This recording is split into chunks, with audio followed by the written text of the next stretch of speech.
So Samsung's Galaxy S23 Ultra and Apple's iPhone 14 Pro Max are arguably two of the best smartphones available here at the start of 2023. Now that I've had enough time to use and compare each of these flagships in my everyday life, I want to take a few minutes to discuss with you some of the key differences and maybe even help you decide which of these phones is right for you. So sit back, subscribe, and let's get started. Starting with price. So for the S23 Ultra, at this point in time, we are beginning to see Samsung run some newer promotions, most notably being higher trade-in values for many of their older generation devices to try and entice people to upgrade. But for the sake of simplicity in this video, we'll stick with its retail price of $1,200, which gets you 8 gigabytes of RAM and 256 gigabytes of storage. And the iPhone 14 Pro Max, many months later, still sells for its retail price of $1,100, which gets you 6 gigabytes of RAM and 128 gigabytes of storage. So these two phones essentially are the same price, since bumping up the iPhone to a similar storage size leaves our wallets equally empty, setting us up for a perfect pound-for-pound comparison here. Now, a persistent problem that has been plaguing these premium flagship phones lately is the lack of accessories included in the box, with these two being the primary culprits, considering the fact that a charging cable is the only thing we get alongside these phones, leaving earbuds and chargers up to us to find a solution for. Fortunately, I found a solid third-party solution for charging up either of these phones from Anker, who is kindly sponsoring this video to show off their new Ace chargers, which can top up any of your Apple or Samsung devices at the fastest speeds while taking up little to no space at your outlets and on the go. These small but mighty GaN chargers provide charging speeds up to 25 watts and 45 watts respectively, and they are both compatible with Samsung's super fast charging standard, allowing me to charge my S23 Ultra from 0 to 30% in just 10 minutes time, 0 to 50% in 20 minutes, and 0 to 75% in a little over 30 minutes, and my iPhone 14 Pro Max isn't too far behind, getting from 0 to 22%,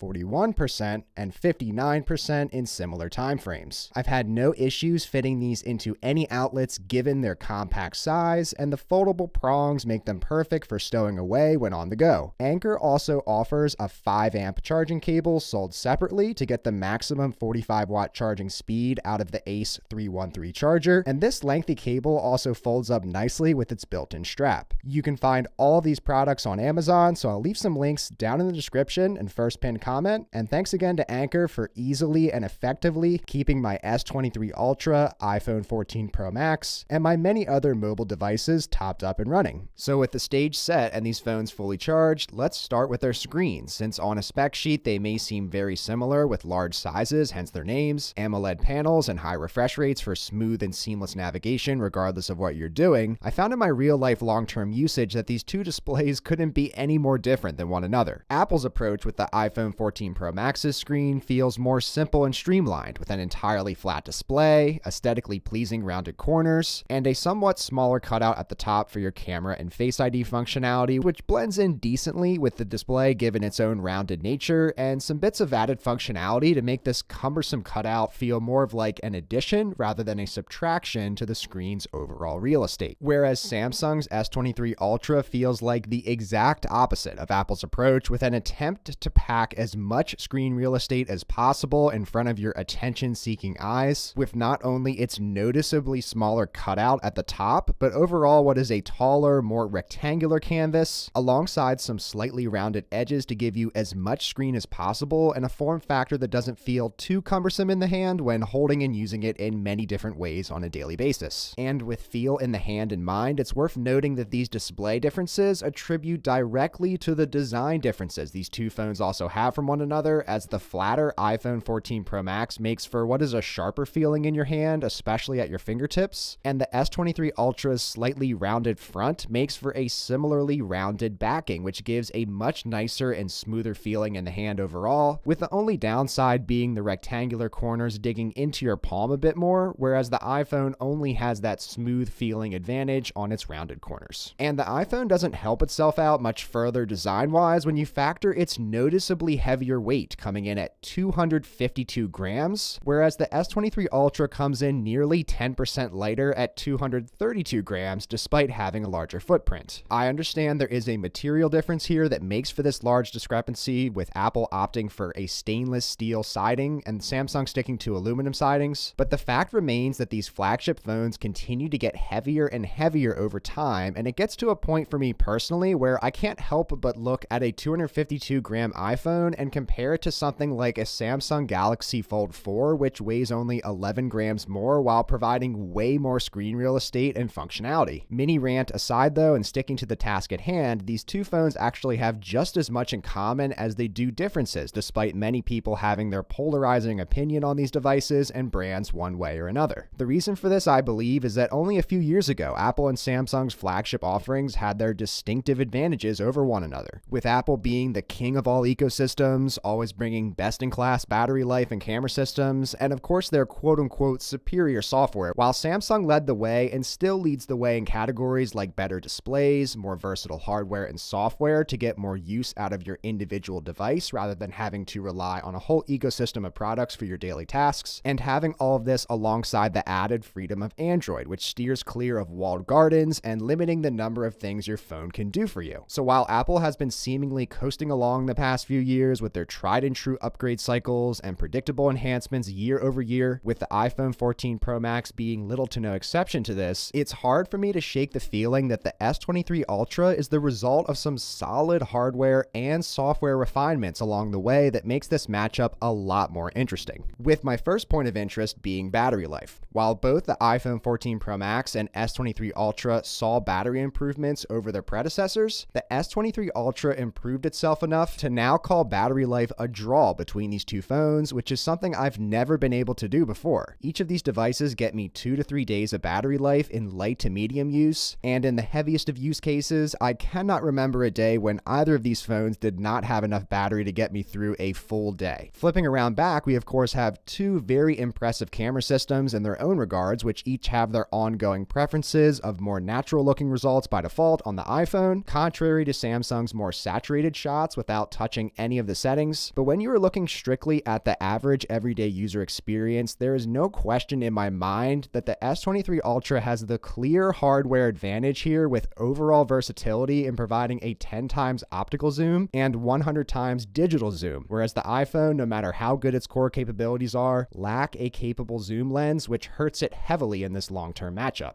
A funny but very telling example I have for this video is the squirrel I stumbled upon the other day in the backyard. I was inside the house at the time, and going outside and close up to capture the moment was certainly out of the question, as the squirrel would just run away, and it goes without saying that this relatively low-light task at hand was most certainly a challenge for the iPhone 14 Pro Max here, while admittedly having enough zoom to capture the moment and having record of it at the very least. The S23 Ultra in this scenario knocked it out of the park in comparison, with not only providing a much more clear and crisp result, but also having the ability to zoom in as close as I wanted to alongside some excellent image stabilization while filming a video. I know this is just one example, but it's the perfect representation of how I feel about the extra capabilities of the S23 Ultra camera array over the iPhone 14 Pro Max in my average everyday life use, which will always be more important to me than any spec sheet or megapixel count that is used to promote and sell these phones. Now, with average everyday long-term usage in mind, of course nearly anyone will tell you after 6 months of using the iPhone 14 Pro Max and 2 months of daily use with the S23 Ultra that either of these phones are excellent in everyday use. However, there are a few key points I've realized in my personal use over this time that I feel are worth sharing. First and foremost, if it hasn't been made clear up to this point, I've found that these two stack up surprisingly well against one another, as the S23 Ultra's significant battery life and camera improvements have leveled the playing field considerably here. Secondly, and arguably more importantly, the ecosystems they are a part of are also on a level playing field at this point, which may be surprising to some, but again, Samsung has made significant improvements to enhancing their ecosystem experience with products like their Galaxy Buds 2 Pro that automatically switch themselves to whatever device you are currently listening to media on and have great comfort, battery life, and noise canceling, just like the second generation AirPods Pro. And Samsung's latest Galaxy Book 3 Ultra provides not only powerhouse performance to match my 16-inch MacBook Pro, but also pairs very well with all of my Samsung devices in the same ways the MacBook Pro has with all of my Apple products. Both Apple and Samsung are currently sporting high-end smartwatches with multiple days of battery life, and overall for an average everyday user, you are getting very similar advantages and benefits regardless of which of these you may lean towards for your needs. And to bring it full circle, your choice of smartphone smartphone might be significantly influenced by what other products you are using in your life, and also influenced by what other people in your life are using, as the blue bubble syndrome is a very real thing here in the United States, at least, as my wife strongly prefers to see the blue bubble iMessage rather than standard green SMS text messages from my S23 Ultra. And I am also a part of several iMessage blue bubble group chats, and it sounds crazy, but many people out there will opt for an iPhone for reasons like this alone, whereas the S23 Ultra has more influence and leverage in the fact that it is the more versatile and exciting device to use on a day-to-day basis, with its massive and immersive display, S Pen stylus functionality, seamless multitasking capabilities, and more freedom to do literally whatever you set your mind to do with this phone, which can't always be said for my iPhone. The fact of the matter is that at the time of making this video, Samsung has been making significant strides towards pushing the boundaries of what a premium flagship smartphone can do from both a hardware and software perspective, while the iPhone, no matter how good its software is starting to lose some ground on the hardware side of things in key areas such as the severe lack of a proper zoom lens, which makes it difficult to choose as the phone that comes out on top in this matchup. While I normally like to make my videos as unbiased as possible and up to you, the viewer, to ultimately decide, I feel confident in this particular matchup to say that the S23 Ultra is the better overall smartphone here pound for pound, and the ecosystem being built around it continues to improve more and more as time goes on. From a long-term user perspective of both of these phones and their ecosystems alike, the future is looking brighter and brighter for devices like the S23 Ultra, whereas the iPhone 14 Pro Max, while very commendable in its own regard, needs to find ways to continue innovating and keep up with the rest of the competition out there. But what are your thoughts on these two smartphones, and where do your preferences lie, and for what reasons? I'll be very curious to hear your thoughts down in the comments below, and if you enjoyed this video, please consider subscribing to the Shane Simons YouTube channel for more comparisons and reviews. Thanks so much for watching.